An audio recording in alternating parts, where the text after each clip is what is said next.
नमस्कार दोस्तों, स्वागत है आप सभी का हमारे चैनल हिंदी ज्ञान में। सावन सोमवार की पवित्र और पौराणिक कथा।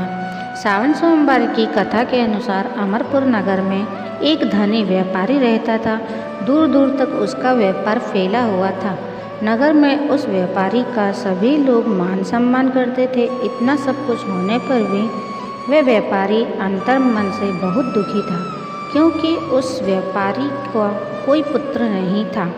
दिन रात उसे एक ही चिंता सताती रहती थी कि उसकी मृत्यु के बाद उसके इतने बड़े व्यापार और धन संपत्ति को कौन संभालेगा।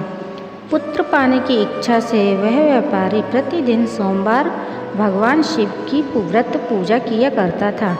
सायंकाल को व्यापारी शिव मंदिर में जाकर भगवान शिव के सामने घी का दीपक जलाया करता था। उस व्यापारी की भक्ति देखकर एक दिन पार्वती जी ने भगवान शिव से कहा, हे प्राणनाथ, यह व्यापारी आपका सच्चा भक्त है। कितने दिनों से यह सोमवार का पूजा नियमित रूप से कर रहा है। भगवान आप उसकी मनोकामना अवश्य पूर्ण करें। भगवान शिव ने कहा कि हे पार्वती, इस संसार में सबको उसके कर्म के अनुसार फल की प्राप्ति होती है। प्राणी जैसा कर्म करते हैं उन्हें वैसा ही फल प्राप्त होता है। इसके बावजूद पार्वती जी नहीं मानी। उन्होंने आग्रह करते हुए कहा, नहीं प्राणनाथ, आपको इस व्यापारी की इच्छा पूरी करनी ही पड़ेगी। यह आपका अनन्य भक्त है। प्रति सोमवार आपका विधिवत व्रत करता है और पूजा अर्चना के बाद आपको भोग लगाकर एक समय भोजन ग्रहण करता है। आपको इसे पुत्र प्राप्ति का वरदान देना ही होगा। पार्वती जी का इतना आग्रह देखकर भगवान शिव ने कहा, तुम्हारे आग्रह पर मैं इस व्यापारी को पुत्र प्राप्ति का वरदान देता हूँ, लेकिन इसका पुत्र 16 वर्ष से अधिक जीवित नहीं रहेगा। उसी रात भगवान शिव ने स्वप्न में उस व्यापारी को दर्शन देकर उसे पुत्र प्राप्ति का वरदान दिया और उसके पुत्र का 16 वर्ष तक जीवित रहने की बात भी बताई। भगवान के वरदान से व्यापारी को खुशी तो हुई, लेकिन पुत्र की अल्पायु की चिंता ने उस खुशी को नष्ट कर दिया। व्यापारी पहले की तरह सोमवार का विधिवत व्रत करता रहा। कुछ महीने पश्चात उसके घर अति सुंदर पुत्र उत्पन्न हुआ। पुत्र जन्म से व्यापारी के घर में खुशियां भर गईं। बहुत धूमधाम से पुत्र जन्म का समारोह मनाया गया। व्यापारी को पुत्र जन्म की अधिक खुशी नहीं हुई, क्योंकि उसे पुत्र की अल्पायु का रहस्य पता था। यह रहस्य घर में किसी को नहीं मालूम था। विद्वान ब्राह्मणों ने उस पुत्र का नाम अमर रखा। जब अमर 12 वर्ष का हुआ तो शिक्षा के लिए उसे वाराणसी भेजने का निश्चय हुआ। व्यापारी ने अपने मामा दीपचंद को बुलाया और कहा कि अमर को शिक्षा प्राप्त करने के लिए वाराणसी छोड़ आओ। अमर अपने मामा के साथ शिक्षा प्राप्त करने के लिए चल दिए। रास्ते में जहाँ भी अमर और दीपचंद रात्रि में विश्राम करते, वहाँ पर वे ठहरते, वहीं यज्ञ करते और ब्राह्मणों को भोजन कराते थे।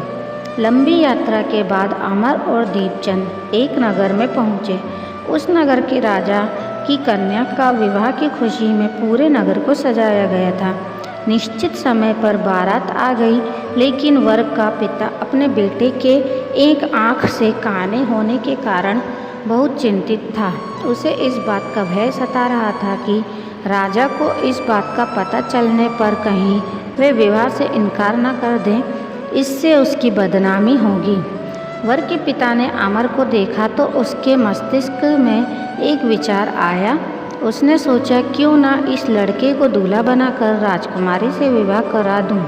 विवाह के बाद इसको धन देकर विदा कर दूंगा और राजकुमारी को अपने नगर में ले जाऊंगा।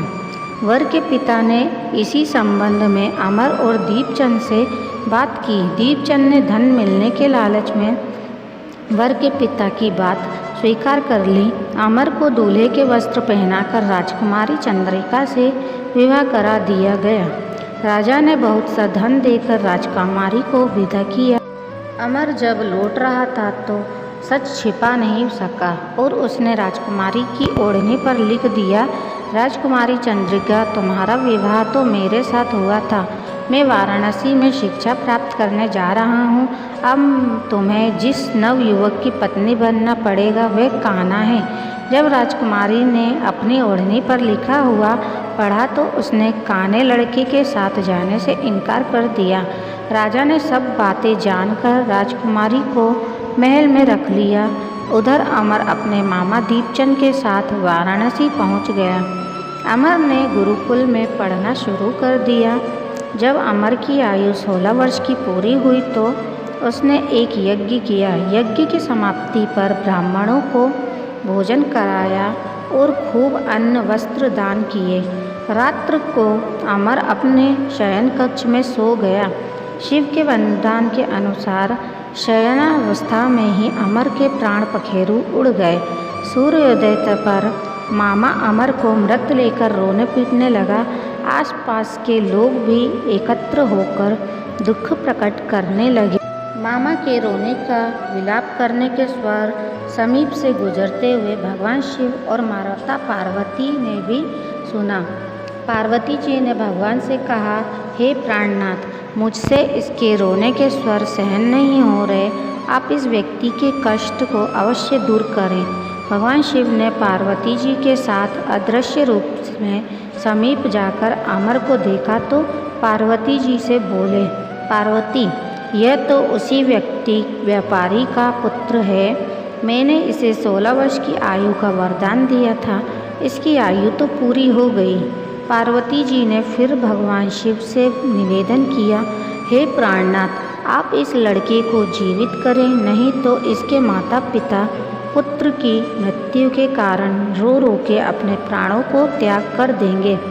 इस लड़के का पिता तो आपका परम भक्त है। वर्षों से सोमवार का व्रत करते हुए आपको भोग लगा रहा है।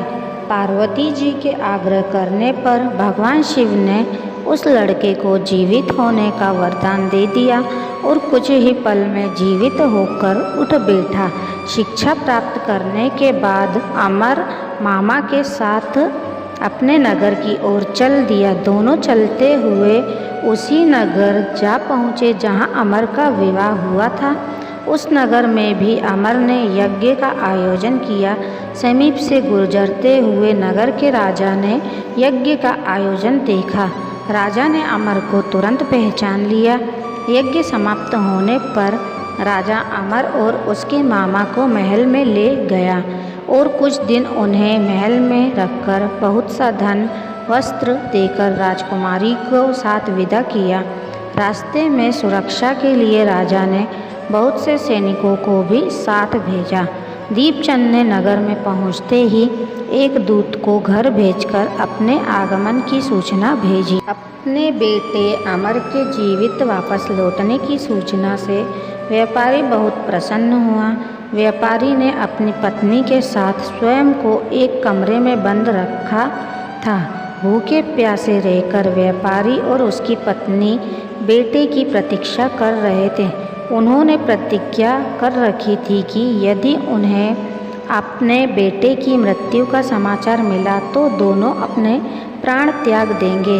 व्यापारी अपनी पत्नी और मित्रों के साथ नगर के द्वार पर पहुंचा। अपने बेटे के विवाह का समाचार सुनकर पुत्रवधू राजकुमारी और अपने बेटे को देखकर उसकी खुशी का ठिकाना ना रहा।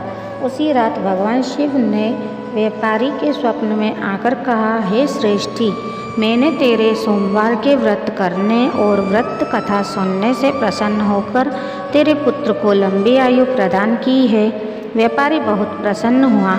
सोमवार का व्रत करने से व्यापारी के घर में खुशियाँ लौट आई और शास्त्रों में लिखा है कि जो स्त्री पुरुष सावन के सोमवार का विधिवत पूजा करते हैं, व्रत कथा सुनते हैं, उनकी सभी इच्छाएं पूरी होती हैं।